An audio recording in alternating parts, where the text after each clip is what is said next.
지난 시간에 우리가 하나님께서 삼손의 약점도 하나님의 구원사에 사용하시는 모습을 볼 수 있었습니다. 그래서 인간은 실패할지라도 하나님은 실패하지 아니하시는 모습을 보게 되었습니다. 사람은 누구에게나 장점과 약점이 있죠. 여러분들은 여러분 스스로의 장점, 약점 다 파악하고 계십니까? 자신의 약점과 장점을 잘 파악한 분들은 삶을 살아감에 있어서 실패하는 횟수가 적겠죠. 그러나 자기 자신을 자신이 파악하지 못하면 아마 많은 어려움들이 실패가 또 계속해서 반복되어지는 힘든 일들을 아마 겪게 될 것입니다. 그래서 자신의 약점을 아는 사람은 어떻게 해야 될까요? 약점을 보완하고 장점은 또 발전시켜서 약점은 사라지고 또 장점은 계속해서 활용하는 그런 모습으로 변화시키는 것이 참된 또 지혜자의 모습이다 하겠습니다. 계속해서 삼손을 보고 있는데 우리가 삼손에게는 참 다른 사람과 비교할 수 없는 장점이 있죠. 그게 뭡니까? 하나님께서 은사 주시는데 그 은사가 무슨 은사죠? 힘이 있다는 겁니다.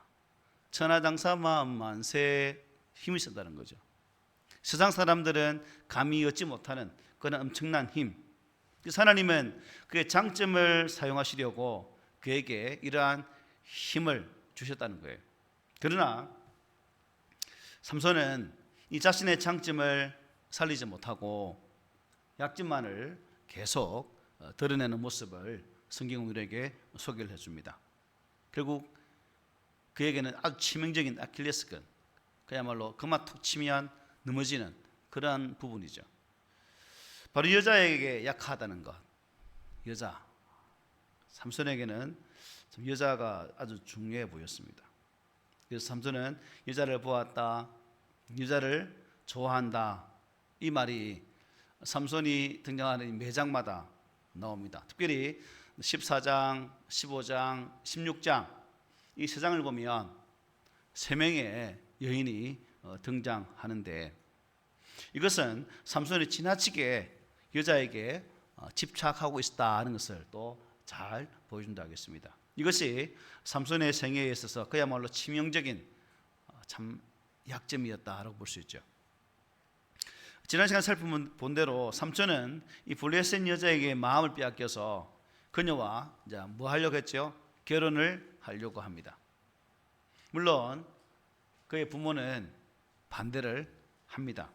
그러나 자식 이기는 부모 없다고 삼손의 강력한 요청 앞에 부모가 이제 블레셋 여자 즉 딥나에 가서 청혼을 하려고 길을 떠나게 됩니다. 그리고는 그 블레셋 처녀의 부모를 만나 이제 혼사를 논의하게 되죠. 그러던 중에 삼손이 부모 몰래 아주 이상한 행동을 합니다. 5절에 보면 이렇게 말하죠.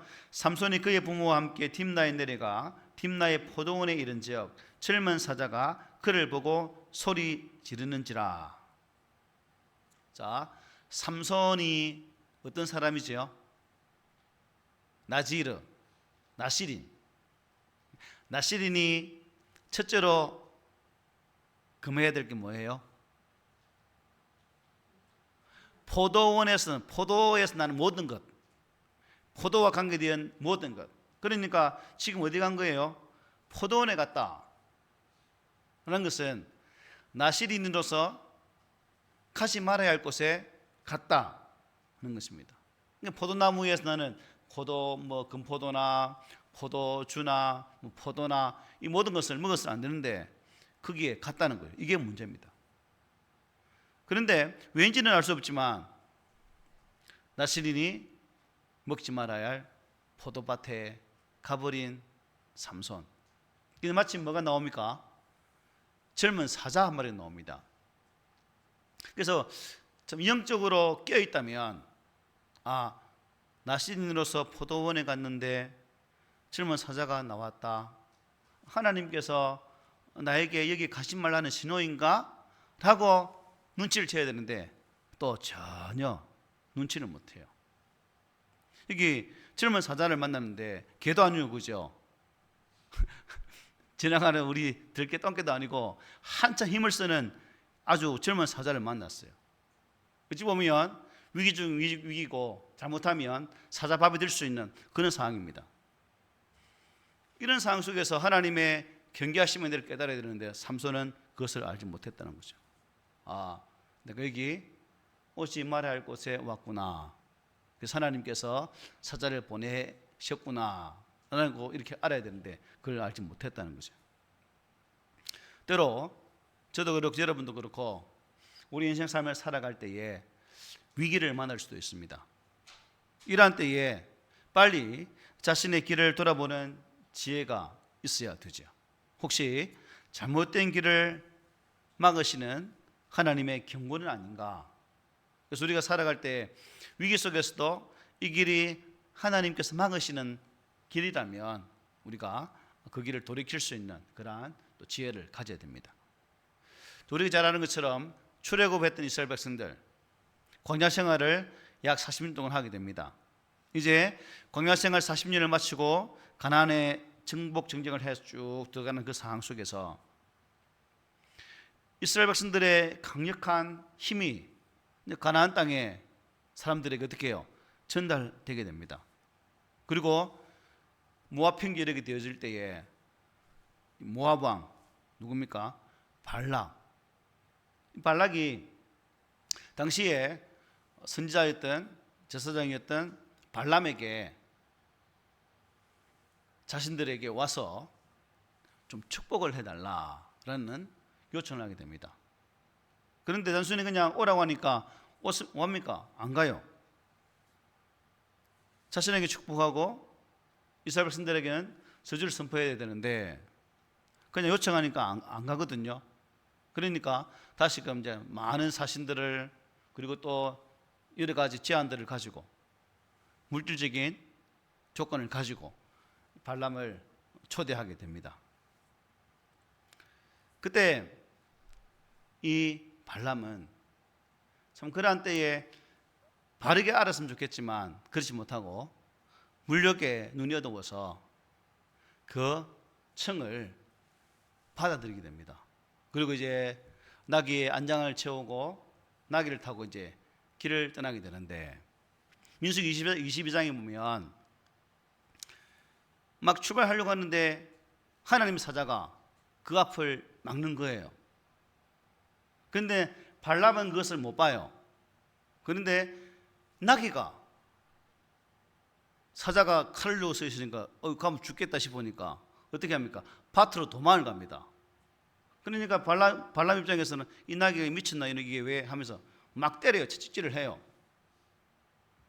그래서 또 1차로 막 때리고 갔다 또 가는데 이제 좁은 길입니다. 양쪽 벽이 있는 그 길. 또 사자가 있으니까 이 나귀는 가면 죽으니까 막 벽에다가 몸을 지대면서 발람의 다리도 막 지대면서 가니까 또 막 때리는 거예요. 그래서 또 그 길 빠져나와가지고 또 가는데 또 사자 나타나니까 나귀가 이제 또 이상한 일을 하니까 어떻게 해요? 발람이 또 때리거든요. 그때 하나님께서 이 발람이 정신을 못 차리니까 어떻게 합니까? 나귀가 말을 해요. 민수기 22장 28절에 보면 이렇게 말합니다. 나귀가 이렇게 입을 엽니다. 내가 당신에게 무엇을 하였기에 나를 이같이 3번 때리느냐. 나귀 열받은 거죠. 아픈데 사자가 있어서 못 가는 건데 지는 인간 내가 보도 못하는 게 나를 보고 있는데 막 때리니까 아픈 거예요. 또 3절 이렇게 말합니다. 나는 당신 오늘까지 당신의 일생 동안 탄 나귀가 아니냐. 내가 언제 당신에게 이같이 하는 버릇이 있었더냐 라고 막 항변을 하는 거예요. 들어보니까 맞거든요. 그래 네 말이 옳다 하고 있는데 마침 그때 뒤늦게 발람의 눈이 띄어서 하나님의 사자가 서 있는 것을 보게 됩니다. 그래서 이사야 선지자가 이런 말을 하거든요. 소는 그 임자를 알고 나귀는 그 주인의 구규를 알건만은 이스라엘은 알지 못하고 나의 백성은 깨닫지 못하는도다. 참 사람이 영이 어두우면, 영적으로 무뎌지면 결국 뭐예요? 짐승과도 못한 사람이 되고 만다는 겁니다. 여호와의 사자가 그를 막고 있기 때문에 있었는데 불구하고 나귀는 보았지만 발람은 전혀 보지 못했다는 겁니다. 그래서 만약 빨리 사실 알았다면 그죠? 돌아가야 되겠죠. 그런데 이런 상황 속에서도 하나님의 사자가 이제 계속해서 그 길을 가게 합니다. 결국 발락과 발람은 만나게 되어지고 그 만남 속에 이스라엘 저주하는 것이 아니라 하나님께서는 이스라엘을 오히려 축복하게 되어지는 그런 결과를 가져오게 되죠. 어쨌든 우리 여기서 알 수 있는 게 뭐냐면 자기의 본분을 잊고 가지 말아야 할 곳에 갔을 때 결국 영적인 위기를 맞이하게 된다는 것입니다. 각각의 행사, 여러 가지 형태로 두려운 사자를 만나서 영적인 위기를 경험할 수 있다는 거예요. 자, 그러면 그때 어떻게 해야 됩니까? 나 자신을 돌아보는 그런 모습이 있어야 된다는 거죠. 하나님의 말씀에서 떠났는지를 돌아봐야 됩니다. 그리고 하나님의 경고임을 깨닫게 될 때에 어떻게 될까요? 주저없이 가던 길을 돌아서 가는 그러한 자세가 필요한 거죠. 바라기는 저 여러분들은 서야 할 자리 또 가야 할 자리를 잘 분별하셔서 그 하나님의 이 거룩하심을 본받아 모든 행실에서 부끄러움이 없는 그러한 신실한 성도들이 되시기를 바랍니다. 아멘. 그런데 이게 중요한 것은 삼손이 잘못된 길로 갔다 하더라도 하나님은 어떻게 해요? 그를 거기서 죽이지는 않아요. 젊은 사자가 나와서 충분히 일반 사람 같으면 죽일 수 있는데 그렇지 못해요. 6절에 보니까 여호와의 영이 누구에게요? 삼손에게 강하게 임했다. 그가 손에 아무것도 없이 그 사자를 염소 새끼를 찢는 것 같이 찢었으나 그는 자기가 행한 일을 부모에게 알리지 아니하였더라.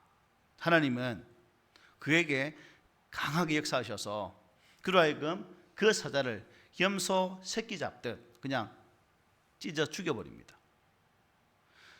아마 삼손 본인이 생각해도 내 힘이 이렇게 셌나? 라고 했겠죠. 자신의 힘이 아니죠. 하나님의 영이 임했기 때문에 이런 기적을 행한 거죠. 참 자랑할 만하지만 부모에게 또 이 부모를 말하면 됩니까 안 됩니까? 자, 두 번째, 나시리는 뭘 집중하면 안 돼요? 부정한 것, 사체, 그죠? 그럼 사자를 죽였다는 것은 뭐예요? 죽은 시체잖아요. 그러니까 비록 젊은 사자를 죽였지만 부모에게 말할 수 있나요? 말할 수 없는 그런 부분이죠. 어쨌든 위기의 순간 하나님은 여전히 이 삼손과 함께 하셨고 또 그에게 힘을 주셔서 그 위기를 또 뛰어넘게 하시는 모습을 보게 됩니다. 하나님은 우리가 잘못 행하여서 위기를 만났다 할지라도 결코 우리들을 이 말씀을 보면 포기하는 분이 아니구나. 끝까지 나를 통해 일하시기를 원하시는 하나님의 그러한 방법인 것을 깨닫게 됩니다. 얼마 후에 삼손은 다시 그 여자를 만나기 위해 뒷날로 내려갑니다. 바로 그 포도원 곁을 지나가다가 어떤 마음이 들었어요? 그때 죽였던 사자가 어찌 됐을까?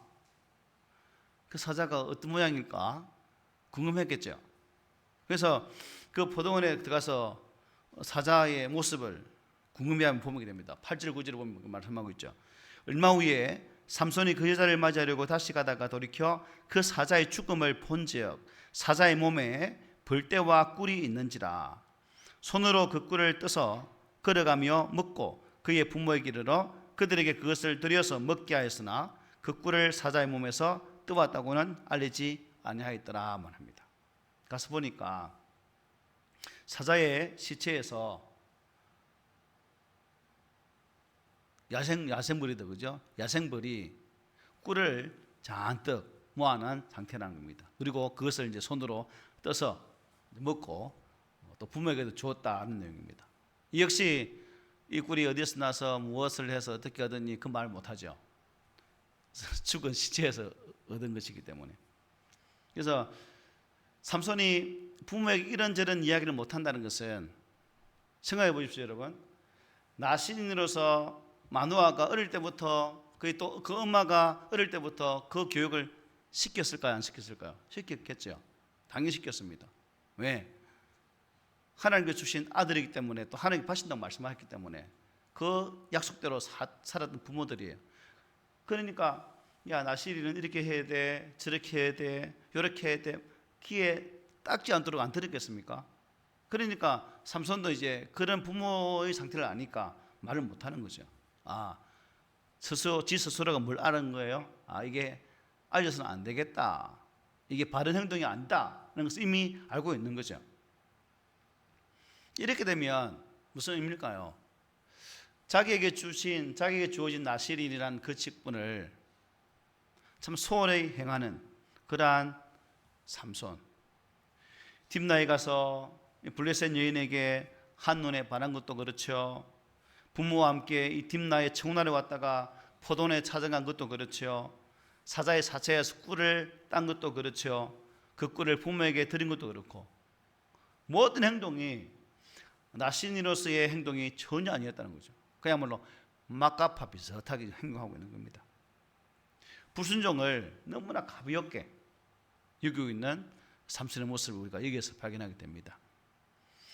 자, 여기서 우리는 어려서부터 나신인의 삶을 살아야 될 삼손이 성장하면서 그러한 교육이 있음에도 불구하고 전혀 그러한 교육이 자신의 몸에 배어있지 못한 그런 모습을 보게 됩니다.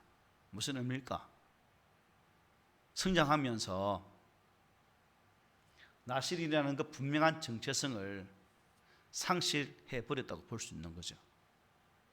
우리가 신앙생활을 하면서 자녀들도 마찬가지잖아요. 어릴 때는 주일학교 다니고 잘 다니다 머리가 크면 지 머리 컸다고 지 마음대로 하려고 하죠. 똑같은 현상인 것 같아요.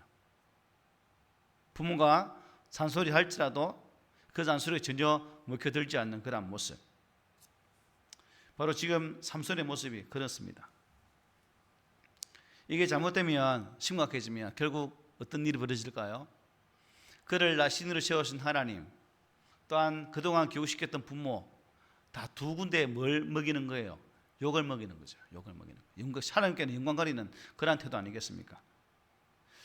사실 우리가 예수 믿는 사람으로서 참 사람이다 보니까 목사도 그렇고 장로님도 그렇고 다 실수할 수 있어요. 그죠? 실수는 할 수 있습니다. 사람인 이상 말로도 뭐예요? 실수할 수 있고 행동으로도 실수할 수 있습니다. 또 알면서도 그죠? 불순종할 때도 있습니다. 분명히 그렇게 말하면 안 되는 것을 뻔히 알면서도 상처되는 말을 막 하는 게 우리들 아닙니까? 그때마다 그렇다면 우리 어떻게 해야 될까요? 안타까워하면서 빨리 그러한 나의 실체를 깨닫고 뭘 해야 된다는 거예요? 회개하는 자리까지 나가야 됩니다. 이게 잘못된 것이네, 이게 하나님 앞에 합당치 못한 모습이네, 이게 내 지체에게 그랬던 행동이네 라는 사실을 알았다면 즉시 회개하고 돌이키는 모습이 우리에게 있어야 된다는 거예요.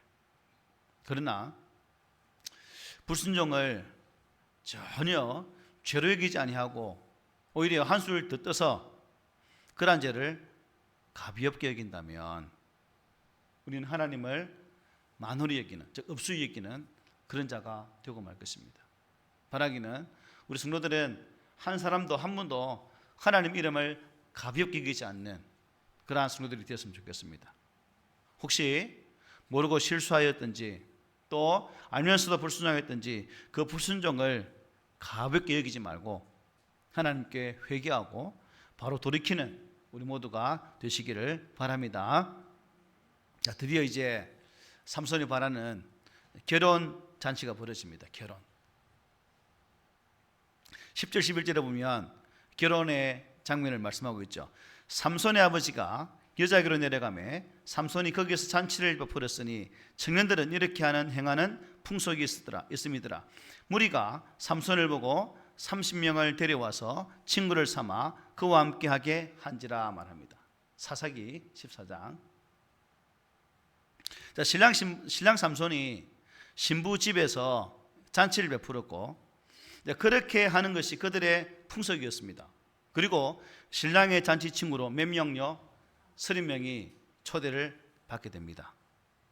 이것을 보면 아마 이 블레셋 여인의 집이 그 딥나에서 아주 영향력 있는 아마 그런 가정이었지 않을까라는 생각도 가져봅니다. 자, 결혼 잔치 중에 형이 달아오르고 절정에 이르게 됩니다. 맨날 집에서 잔치하면 그랬잖아요, 그죠? 동네에서 우리도 어릴 때 우리 동네에서 결혼하면 예식장이 안 하고 집에서 하잖아요. 전통 원리를 하면 보면 막 술 한 잔, 두 잔 막 먹다 보면 형이 막 볶여져서 막 그러잖아요. 본문도 그런 것 같아요. 분위기가 막 최고조에 다른 것 같습니다. 자, 사사기 14장 12, 13절입니다. 자, 보십시오. 삼손이 그들에게 이르되 이제 내가 너희에게 수수께끼를 내리니 잔치하는 이래 동안에 너희가 그것을 풀어 내게 말하면 내가 배어 30벌과 그도 30벌을 너희에게 주리라. 그러나 그것을 너희 내게 말하지 못하면 너희가 내게 배어 30벌과 그도 30벌을 줄지니라 하니 그들이 이르되 내가 수수께끼를 내면 우리가 그것을 들으리라 하고 말합니다. 수수께끼를 내는데 마치면 상으로 뭘 주는 거예요? 옷을 준다는 거. 옷. 쉽게 말하면 오늘 요즘 말로 말하면 야, 마치면 양복 30벌 내 쏠게. 그렇게 말하고 있는 거예요. 삼손 수수께끼는 뭡니까? 14절에 수수께끼가 나옵니다. 14절 우리 함께 읽어보겠습니다. 시작. 삼손이 그들에게 이르되 먹는 자에게서 먹는 것이 나오고 강한 자에게서 단 것이 나왔느니라 하니라. 그들이 사흘이 되도록 수수께끼를 풀지 못하였더라. 보니까 먹는 자에게서 먹는 것이 나오고 강한 자에게서 단 것이 나왔다. 이게 수수께끼 맞습니까?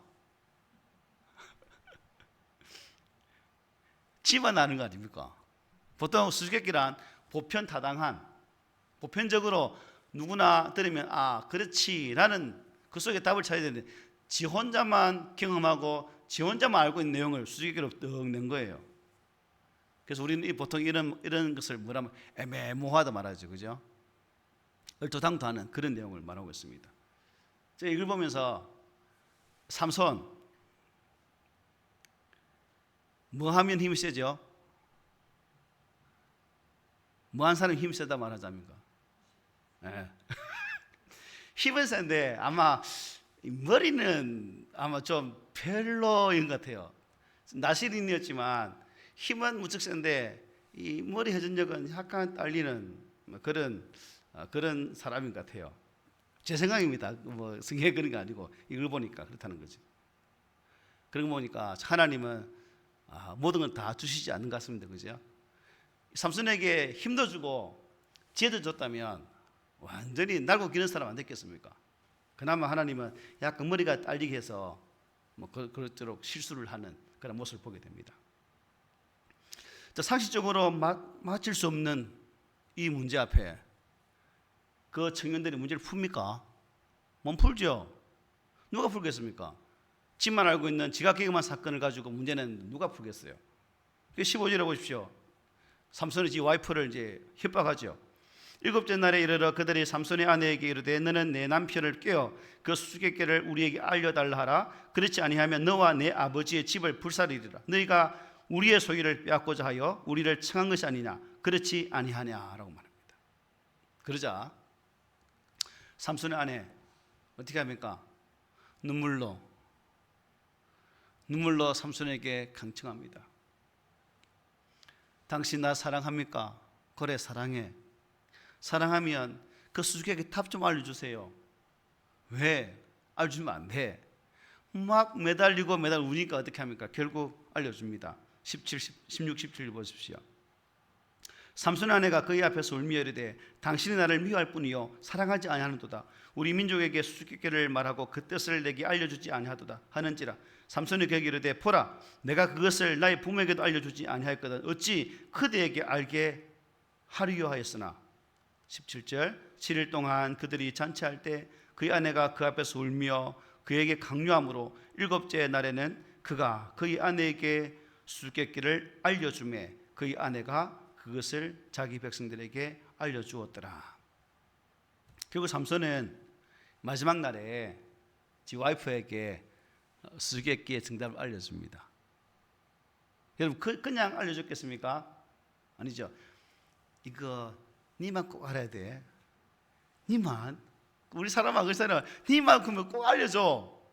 니만 알아야 돼. 그러면 그게 그냥 입에 못 담아둬요. 그냥 온 동네 다 알아. 하루 자고 나면 옆 사람 다 알아. 이게 우리 사람 살이에요. 그런데 지금 삼손의 와이프는 동네 사람들의 위협을 받고 있는 상황입니다. 당연히 어떻게 해요? 알려지게 되죠. 삼손이 순진한 거죠. 머리가 아까 좋다 했습니까? 약간 딸리는 거죠. 여자는 블레셋 사람들에게 즉시 어떻게 합니까? 가서 알려주게 됩니다. 그리고 정확한 답을 말하게 되죠. 18절에 이렇게 말합니다. 일곱째 날 해 지기 전에 성읍 사람들이 삼손에게 이르되 무엇이 꿀보다 달겠으며 무엇이 사자보다 강하겠느냐 한지라. 삼손이 그들에게 이르되 너희가 내 암송아지로 밭갈지 아니하였더라면 내 수수께끼를 능히 풀지 못하였으리라. 삼손은 그들이 정확하게 답을 맞추는 것을 보고 자기 아내가 그들에게 어떻게 해요? 사주를 받았다는 사실을 알게 되고 삼손은 배신감을 느끼고 이제 분노를 하게 됩니다. 블레셋을 칠 빌미를 찾고 있던 하나님, 찬스를 놓치지 않으십니다. 하나님은 이 삼손의 분노를 이용하시죠. 19절 20절 보면 여호와의 영이 삼손에게 갑자기 임하심에 삼손이 아스글론에 내려가서 그곳 사람 30명을 쳐 죽이고 노력하여 수수께끼 푼 자들에게 옷을 주고 심히 노하여 그의 아버지의 집으로 올라갔고 삼손 아내는 삼손의 친구였던 그의 친구에게 준바되었더라. 여호와의 영이 이제 삼손에게 임하였고 그로 말미암아 블레셋 사람을 쳐 죽이는 그런 결과를 가져옵니다. 아스글론에서. 그리고 그들에게서 빼앗은 것을 그 수수께끼를 푼 30명에게 주게 됩니다. 약속대로. 그런데 뭐 정기적 개념으로는 이해하기 힘든 부분이죠.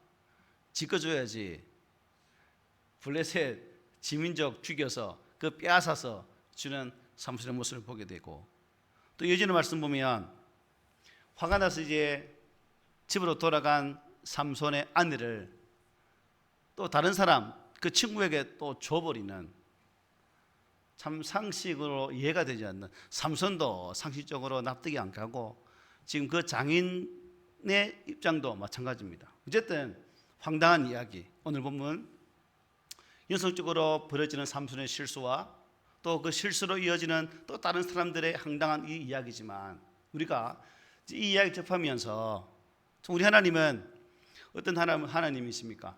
삼손의 인악함, 삼손의 그 약삽한 그러한 모습 또한 하나님의 구원의 계획 속에 사용하시는 모습을 보게 된다는 거예요. 저도 그렇고 여러분도 그렇고 분명 약점도 있습니다.